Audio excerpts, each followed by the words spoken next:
Bumaba ang presyo ng live weight na baboy at manok pero mga negosyante sa Mangaldan, Pangasinan hindi pa umano nagbababa ng presyo. Yan ang balitang tinutukan live ni Sandy Salvacio. Sandy? Chris, magandang balita sa mga mamimili natin ngayon ay bahagyang bumaba ang presyohan ng karne sa ilang mga pamilihan dito sa probinsya ng Pangasinan, bunsod ng pagbaba sa demand ng karne. Panibagong pagbaba sa presyo ng live weight na baboy at manok ang naitala sa Mangaldan Public Market ngayong linggo. 5 piso kada kilo ang ibinaba sa presyo ng live weight fee na baboy, habang nasa 3 hanggang 4 na piso naman ang kada kilo ng ibinaba sa manok.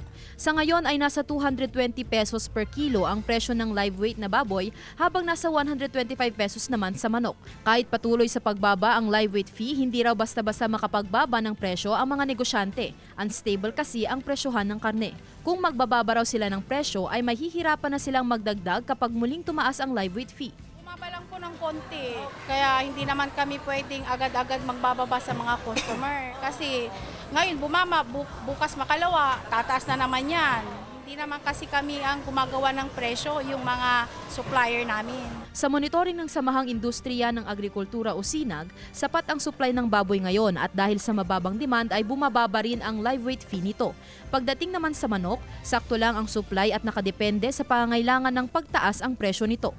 Hindi naman oversupply, pero nagdi-dispose yung mga farm. Fluctuating yung presyo ng manok kasi hindi masyado makita. Sa ngayon, nasa 230 hanggang 240 pesos ang kada kilo ng karne ng manok, habang nasa 360 hanggang 370 pesos ang kada kilo ng karne ng baboy. Kasi siyempre sa tayong trabador, mahirap pag-budget. Pag bumaba ang presyo at saka tumaas ang sahod, marami mabibili.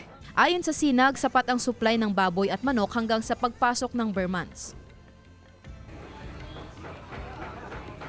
Chris, dito sa Malimgas sa public market dito sa Dagupan City ay bumaba rin ang presyohan ng kanilang karne na kung saan ang baboy ay umabot na sa 350 to 360 pesos kada kilo na dati ay nasa 370 to 380 pesos kada kilo. Ang presyo naman ng manok ay nasa 200 to 220 pesos kada kilo na dati ay nasa 230 pesos kada kilo. Samantala, Chris, tumaas ng 30 pesos ang presyo ng baka na ngayon ay pumalo na sa 450 pesos kada kilo na dati ay nasa 420 pesos kada kilo. Chris?